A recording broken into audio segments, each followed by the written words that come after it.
And any bill that's going to get sent to the president's desk is going to ultimately be a bipartisan bill. Unfortunately, that's not the bill that's going to be coming to the floor. There are a lot of very, very extreme radical elements that were put in that bill, but there was also something very alarming, and that was a departure from over 40 years of bipartisan agreement on what is known as the Hyde Amendment.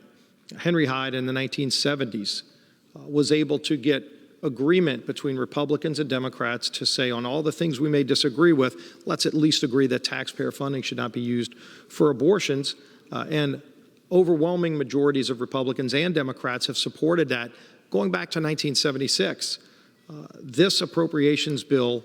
guts the Hyde Amendment, and why this Democrat majority decided to break from decades of bipartisan agreement on Hyde is perplexing, but I would hope, among many other things, we'd be able to have that full debate on the House floor, that amendments like restoring Hyde would be made in order, not a closed process, not a very narrow process where the goal would be to push a hyper-partisan bill out of the House that won't become law,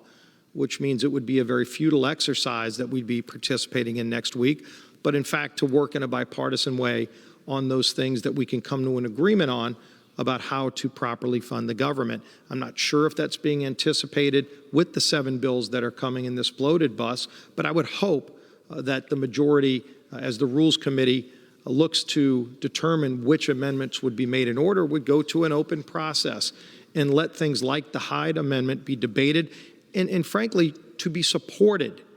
in the bipartisan way that it's always enjoyed